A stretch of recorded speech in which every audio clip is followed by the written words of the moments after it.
Welcome to Coastal with Kathryn. As we're gearing up for the 54th RBC Heritage Golf Tournament, we thought it'd be fun to share with you some of the insights from last year's show. As you know, everyone was so excited when Jordan Spieth won, and we can't wait to have him back again. The players love playing the links because they consider this a traditional classic golf course. Both Steve Wilmot and John Farrell did a great job talking about shot value and the few changes that were made to lengthening the tee boxes. Steve said, "This is a shot maker's course," and John agreed, and he also said, "You'll hit every club in your bag." Plus, John will share with us some stories about Pete Dye, the architect of the links golf course, along with Jack Nicklaus. There's a lot to talk about. Stay with us.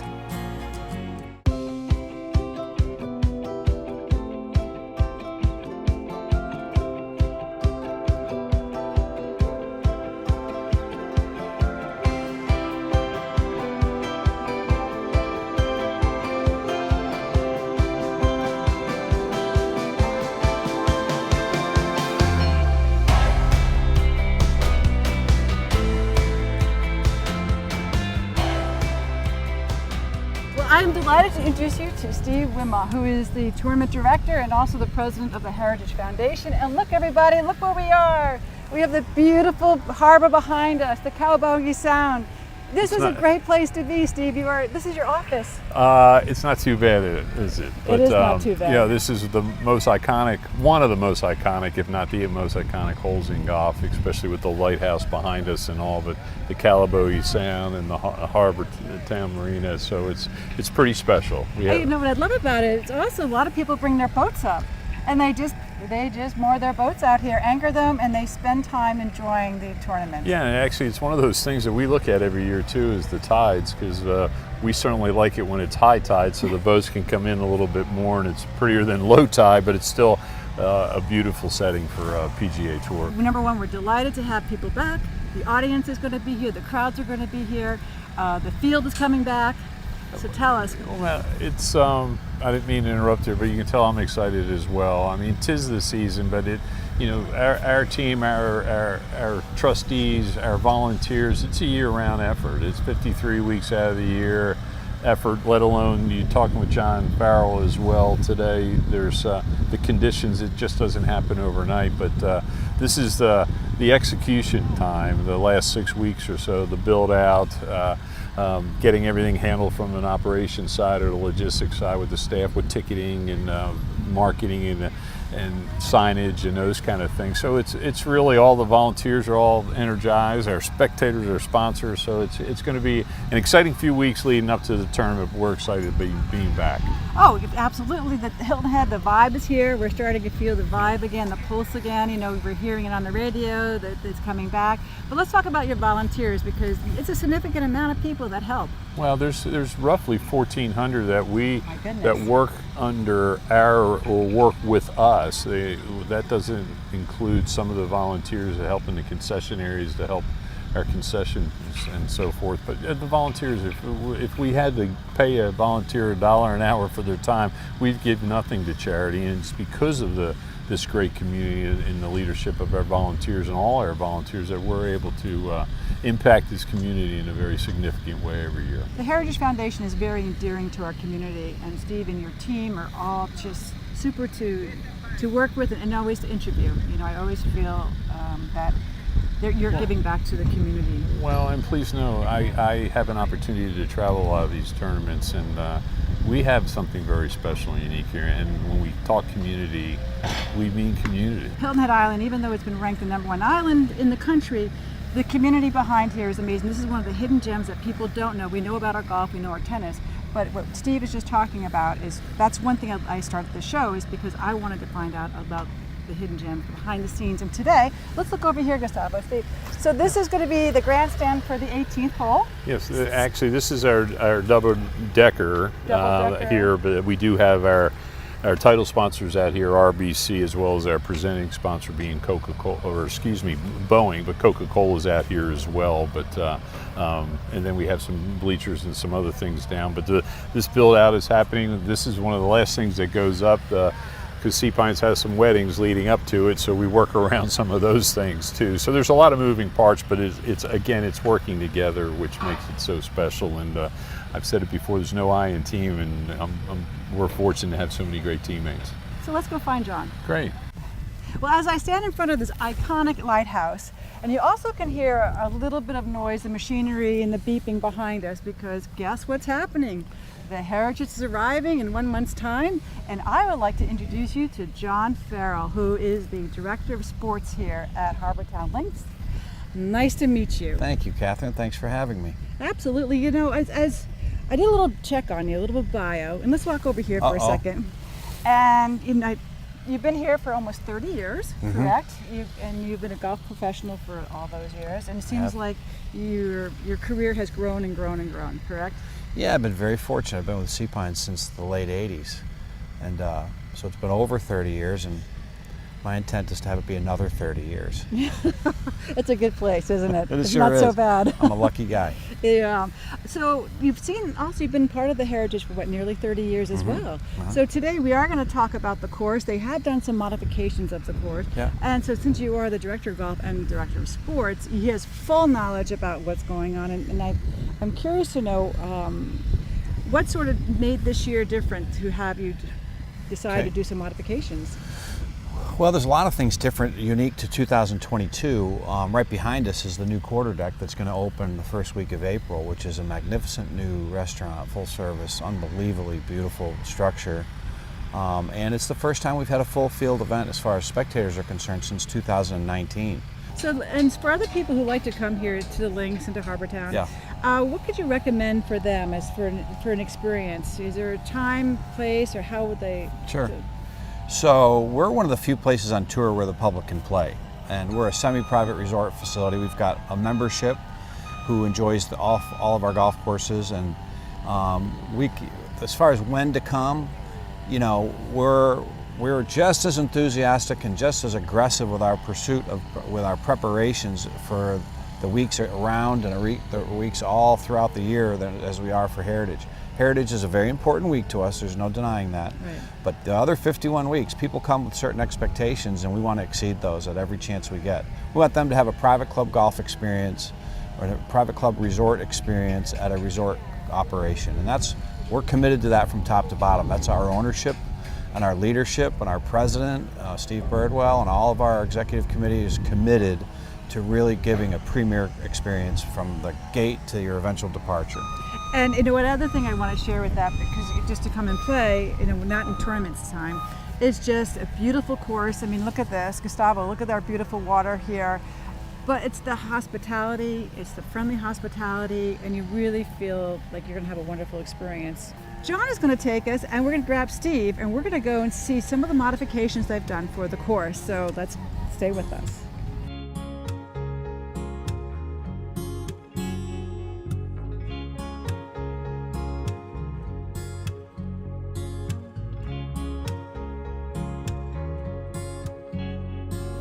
Well, as we talked about, a lot of the things in this course has been modified because of just the players, what the demands, the needs are. So John, we're out and about. We have the two gentlemen here. We're going to talk about what's going on with the new play for the season. This is tee box number 2.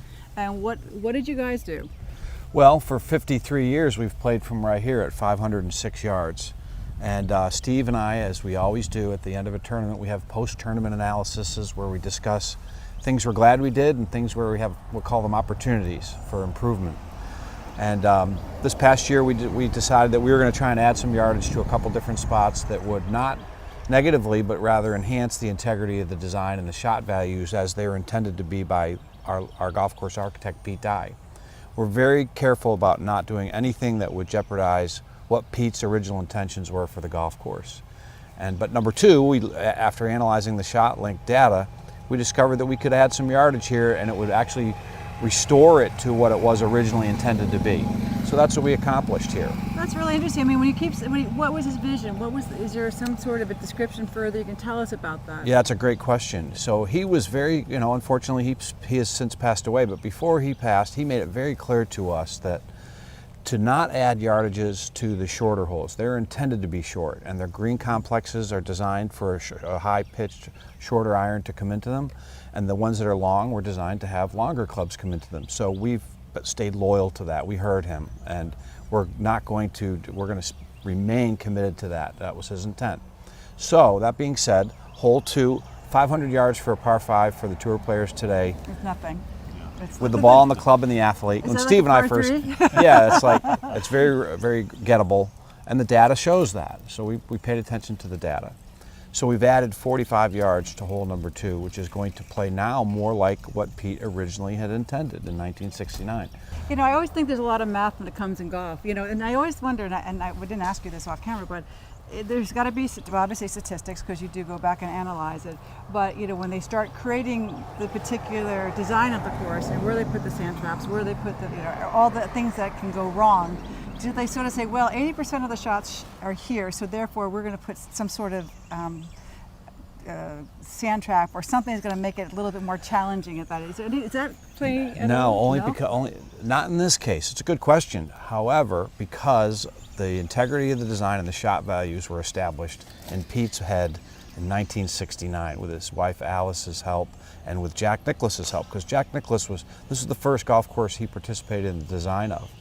So all those shot values that you speak to were already addressed a long time ago. So we're not changing anything that would change what their original intent was. It's a true shot maker's golf course, and you look over your shoulder, your right side, number 1, you sit here, your left center, possibly your right center too. It's a true shot maker, and anybody can play here. You look at our list of past champions, is the best of the best. Yeah. You know, it's when you say this, a true shot maker, because there are some clubs I just don't like. You know, and so it's you got to, you know, it teaches you have to know how to use your clubs appropriately, right? Yeah, you have to. You'll hit every club in your bag here. Well, let's keep going. Let's see what else is going on. Well, everybody, I'm so delighted. I have Bob Stevens here, who is beloved on Hilton Head Island. He's also an anchor on WHHI, and what a great find, because there's a lot to, you know, we love you because your sports history, your experience, and your professionalism, but now he has a different role today, and you're wearing white, and there's a reason for that, and because you are a caddy. Yes, I am. So that means he has to know a lot about the how to play this course, right? You know the nooks and crannies. Right. So a lot of people, you know, really don't know what a caddy does. What is their job? Well, at Harbortown, caddy does, there's 2 different kinds of caddies. Some will carry a bag for one player, just like you see on the tour, and they'll be with them the whole day. The others is a 4 caddy, which is what I do most of, which is I work with a whole foursome. They're in their carts, they do their thing, driving the carts around, but because we're cart path only, they need a little help to keep things moving. And so I do yardages, read putts, rake bunkers, do kind of all the other things to kind of keep everybody moving. So you are actually talking about boots on the ground here. You know this course intimately. So Sure. What are some of the challenges here? Tell us, you know, is the putting, any kind of championship play putting is always challenging, Sure. but what makes this, what's indigenous to this place? Well, this place, the greens are very subtle. They're the breaks on the greens. There's not a lot of hills, obviously, flat course, but they're little subtle, little of this, little of that kind of thing that only being around it a whole lot of times really leads you through it. So hopefully I can help the players play better, score better, because I'm telling them this is actually going to break a little right to left instead of left to right, which is what you're looking at, and things like that. And what other, can you give some tips to somebody who's looking to play this course for the first time? We watch out for your greens, besides everything else, but Yes. what do you think? The smartest thing is just take it easy and just keep it down the middle. Keep it out of the trees. We have a whole lot of trees. We actually lost a quarter of our trees on the golf course in Hurricane Matthew. Oh, okay. And it feels like we didn't lose anything. So that shows you how many trees we did have. And now we have a fewer, but they're still pretty close by, and if you can stay out of the trees, stay in the fairway, that's what makes this course so much fun and playable, is if you can do that, you can score here. There you go, helpful tips from Bob Stevens, the caddy, aka Anchorman. Well, we cannot be at the tournament and be at Harbortown Golf Links without stopping by and seeing the Pete die. And John, you're going to share with us a little bit of the history, because there is. So let's go into the little museum. It's very sweet, so when you do visit, be sure to stop in. So John, you were telling us a little bit about his vision for the golf course, but as we look here, You can see they did a nice job curating his world Yeah. in front of us. So Pete felt very strongly that his notoriety was in part to his success here at Harbortown Golf Links. So when it became time for this type of recognition for his body of work to be done, he asked that we be the host site of it, which we were flattered by. He's got a great number of golf courses around the world of very big notoriety, but he wanted it to be here because he recognized what a significant role Harbortown Golf Links had in his career development. I can understand. I mean, as we look at the bio, the wall of his biography, you know, and Pete and Alice and how they started way back in '59, and then, to my understanding, they created this golf course in '69. Yes, 68, and it opened in November of 69. Oh, really? I think I just triggered this guy. But We did. Let's just go over this way. And in here, you'll get a clear understanding about what it takes. You know, one thing on this show I want to talk about what it takes to build a golf course and what's the vision. And as you can see here, the shared for love of the game, John, we're talking about. Well, I appreciate your using that word builder. You're going to trigger that one. Oh. So Pete didn't fancy himself just as a golf course architect. He was a builder of golf courses. And he would be down into the ground, on the ground, moving dirt and earth with his hands. And he was a hands-on golf course builder as much as he was an architect. And he used to prefer the word builder to architect. And so we captured that here. And as you know, we've got an area that this gets to see. This is very typical of Pete. And I had the pleasure of working and being alongside him when he was out on making changes to some of our golf courses, and he did the Heron Point golf course, which is now a signature Pete Dye golf course, and he's out on in there digging in, getting dirty. He's all about digging in. Is it now? Well, but that's the authenticity of it. It's a passion. I mean, there's people that just feel it, taste it, Yeah. breathe it, and he's just one of those people, you know, Yeah, that gentleman. And you can see, but I'd like to show you over here. Here's the big, the course. And this will give you a good perspective of how the course is laid out, the big mural here. And it's been like this for all the years. Nothing has changed. And we did find out that the tee boxes have been extended. We've added a little bit of length here and there, but the integrity of the design is intact. Yeah. What you see here is the design tree, and those are the different architects that came under his tutelage. That it's that's probably his crown jewel right there. Is the number of people who have gone on to do great things in the field of golf course Look at these names. design. We have Jack Nicklaus. We have Scott Poole. We have Bobby Reed. I mean, This is a place you got to come visit. absolutely. All right, you know me, a splash of fashion. You cannot go into a golf shop without recognizing the plaid. This is the plaid that is special to the Heritage Golf Tournament, and they are wonderful. It's a signature piece. I have seen people wear these in the airports and everywhere else. But gals, you always want a cute skirt. Look at that. Matching set. And I think we are the Heritage Classic.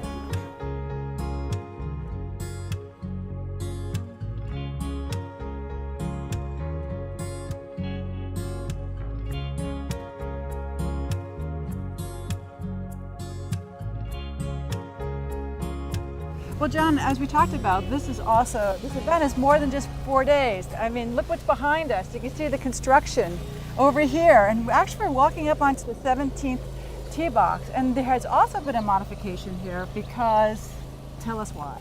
Well, we added some yardage here. In 1969, the tournament was played in November, and it played at over 200 yards. So this past year, we looked at it, Steve and Jonathan Wright and our friends from Ponte Vedra.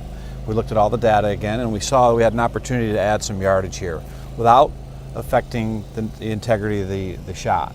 So it's really cool. We've added some yardages, and we've still been able to accommodate the spectator viewing areas and the corporate sky boxes and things of that nature. So it's a real simple change that our ownerships are committed to, and it kind of takes all the entities to buy into this type of progress. So we're excited about this.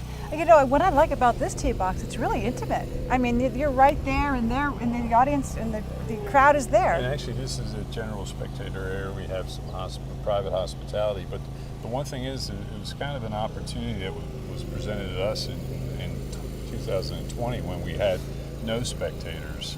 So we had no build out, and the tour decided, because there's always been a skybox and a bleacher over this area, that they decided this is the original tee box area, so they wanted to use this. So then they used it in 21 when we had limited capacity, and now it's a part of our plan moving forward. So we're working around the how the golf course was set up to be played. You know, that's kind of interesting because COVID taught us a lot of different things, and some, you know, for years you kind of do the same old, but with not having all the clutter around or whatever, the build out, like you say, it gives you another perspective. You used the word intimate, and it is an intimate setting. We're the Wrigley Field or the Fenway Park of the PGA Tour, and there's an intimacy here where you can actually watch golf. It's so much more spectator friendly than a lot of places, and we travel and go to different events, and as a lot of people do, and there's something special about here where you feel like you're part of it instead of being on the outside looking in. You feel like you're right in the middle of it here, and it's awesome. This is why we love the Heritage. It's all those reasons. So let me just talk about this tee box one more time. So here's your tee, and then you're going to be hitting the ball, right? How long is this hole?